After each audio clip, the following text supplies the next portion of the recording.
সবাই কেমন আছেন? ফরেক্স মার্কেট অ্যানালাইসিস করছি, টেকনিক্যাল অ্যানালাইসিস ট্রেডিং ভিউ চার্টে। আমার মনিটরে আমি যে সকল কারেন্সি পেয়ারে নিয়মিত অ্যানালাইসিস করে থাকি সেগুলো এক নজর দেখে নেই। গত 6 তারিখে বিটকয়েনের উপর একটি অ্যানালাইসিস ছিল। এই যে অ্যানালাইসিসটি এই ভিডিওতে আপনারা দেখে নেবেন। এখানে আমার টার্গেট ছিল, এখানে মার্কেট যে ধরনের মুভমেন্ট ছিল, এখানে আমার কি ধরনের টার্গেট ছিল এটা একটু দেখে নেবেন। আমি এখানে একটি অ্যানালাইসিস করেছিলাম। এই যে এখানে আমার টার্গেটটি ছিল বেয়ারিশ মোমেন্টামে আমি ছিলাম, অর্থাৎ আমার টার্গেট এখানে আমি সবসময় সেট করে রাখি যে আমি কখন বেয়ারিশ মোডে থাকি, কখন বুলিশ মোডে থাকি। এই সব কিছুই আমি ফান্ডামেন্টাল এবং market behaviour, market structure, market প্যাটার্নগুলো দেখে তারপরে একটা সিদ্ধান্ত নেই যে এখন আমি আমার স্ট্র্যাটেজি অনুসারে বেয়ারিশ মোডে যাব, আমার স্ট্র্যাটেজি অনুসারে বুলিশ মোডে যাব। অর্থাৎ নেক্সট প্রেডিকশন কি বুলিশ হবে না বেয়ারিশ হবে, সেগুলো আমি এখানে একটা টার্গেট সেট আপ করে রাখি। আপনারা যারা নিয়মিত আমার ভিডিওগুলো দেখছেন এই চ্যানেলে, তারা অবশ্যই এটি চেক করে দেখবেন। গত 6 তারিখের এই বিটকয়েনের অ্যানালাইসিসটি আজকে দেখুন, আজকে না, এটা গতকালকে এই টার্গেটটি এখানে কমপ্লিট হয়েছিল। এই যে দেখুন, এখানে আমার টার্গেটটি সেট আপ করা ছিল। এখানে এখানে লজিক হচ্ছে, উপরে একটি রেজিস্ট্যান্স জোন ছিল, এই রেজিস্ট্যান্স জোনটিকে এখানে ব্রেক আপ করে উপরের রেজিস্ট্যান্স জোনে টেস্ট করতে পারে নাই, বরং এই রেজিস্ট্যান্স জোনেই এখানে ট্রেডাররা বাই এন্ট্রি করতে করতে এই রেজিস্ট্যান্স জোনের নিচেই টেস্ট করেছিল, রিজেক্ট করেছিল। ফলে ট্রেডাররা এখান থেকে প্রচুর পরিমাণ সেল এন্ট্রি করেছিল একযুগে। ফলে একটি বিগ বেয়ারিশ মোমেন্টাম দেখেছিলাম।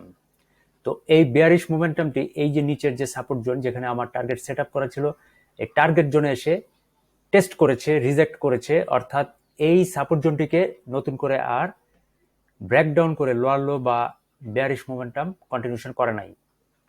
ফলে এখানে এই সাপোর্ট জোনটির উপরে যখন বেয়ারিশ ক্যান্ডেলটি টেস্ট করেছিল, সাথে সাথে দেখেন পরবর্তী ক্যান্ডেলগুলোতে এখানে ট্রেডাররা বাই এন্ট্রি করেছিল। ফলে এখানে বিগ বুলিশ মোমেন্টাম, পরের candle to big bullish momentum, এবং বুলিশ মোমেন্টাম করতে করতে উপরের আবার সেই রেজিস্ট্যান্স জোনে এসে টেস্ট করেছে।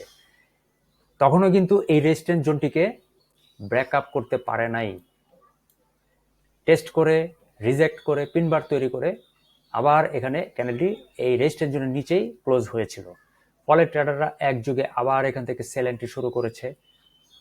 এর ফলে দেখলাম একটি বড় ধরনের বেয়ারিশ মোমেন্টাম ক্যান্ডেল এখানে তৈরি হয়েছে। কিন্তু এই বেয়ারিশ মোমেন্টাম ক্যান্ডেলটি আবারও এই সাপোর্ট জোনটিকে ব্রেকডাউন করতে পারে নাই, সাপোর্ট জোনের কাছেও আসতে পারে নাই। ফলে ট্রেডাররা আবার এখান থেকে বাই এন্ট্রি শুরু করেছিল। কিন্তু বাই এন্ট্রি করতে করতে তারা কিন্তু খুব বেশি একটা বুলিশ মোমেন্টাম এখানে করতে পারে নাই, বা আগের যে রেজিস্ট্যান্স জোন সেখানে টেস্টও করতে পারে নাই, ব্রেকআপও করতে পারে নাই। বরং এখানে একটি মাইনর রেজিস্ট্যান্স জোন আছে। এগুলো হচ্ছে মেজর রেজিস্ট্যান্স জোন, এটা হচ্ছে মেজর সাপোর্ট জোন, আর এটা হচ্ছে মাইনর রেজিস্ট্যান্স জোন বলবো আমি। এখানে এসে কিন্তু গত ক্যান্ডেলটি বুলিশ ফরমেশন দিয়ে এই রেজিস্ট্যান্স জোনটির নিচেই সে টেস্ট করেছে, কিন্তু ব্রেকআপ করতে পারে নাই। যদি ব্রেকআপ করতো তাহলে উপর রেজিস্ট্যান্সে চলে যেত, কিন্তু যেহেতু ব্রেকআপ করে নাই, ফলে ট্রেডাররা এখান থেকে সেল এন্ট্রি অলরেডি শুরু করে দিয়েছে। শুরু করারই কথা, কারণ লজিক হচ্ছে এটাই যে রেজিস্ট্যান্স জোনটাকে যেহেতু সে ব্রেকআপ করতে পারে নাই আগের বুলিশ ক্যান্ডেলটি দিয়ে, বরং রিজেক্ট করেছে, তাহলে এখানে ট্রেডাররা সেল এন্ট্রি করবে, এটাই স্বাভাবিক। ফলে এখানে আমি আমার নতুন আরো একটি বেয়ারিশ টার্গেট সেট করে দিচ্ছি। অর্থাৎ যেহেতু এখানে এই রেজিস্ট্যান্স জোনটিকে ব্রেকআপ করে নাই, যেহেতু উপরের রেজিস্ট্যান্স জোনটিকে দুইবার টেস্ট করেছে, রিজেক্ট করেছে, তিনবার তৈরি করে পুনরায় এখানে বেয়ারিশ মোমেন্টাম করছে, তাই এখনো আশা করছি এখান থেকে নতুন করে ট্রেডাররা আর বাই এন্ট্রি করবে না, নতুন করে আর বুলিশ মোমেন্টাম হবে না, বা নেক্সট প্রেডিকশন বেয়ারিশ হওয়ার সম্ভাবনাই বেশি। অর্থাৎ ট্রেডাররা এখান থেকে সেল এন্ট্রি করবে। ফলে পরবর্তীতে আমার টার্গেট হবে এরকম বেয়ারিশ কন্টিনিউশন, বেয়ারিশ মোমেন্টাম।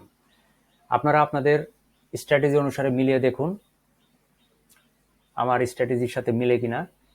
যদি মিলে যায় তাহলে ট্রেড করার সিদ্ধান্ত নেবেন। তবে কখনো এখানে হুটহাট করে এন্ট্রি করবেন না, ট্রেড করবেন না, কারণ এখানে হুট করে এন্ট্রি করলেই প্রফিট হবে, সাবধান, এটা সাংঘাতিক ভুল কথা। এখানে এন্ট্রি করলেই 70% মনে রাখবেন লস হওয়ার সম্ভাবনা বেশি থাকে, কারণ আমাদের এন্ট্রিগুলো প্রায়ই ভুল হয়।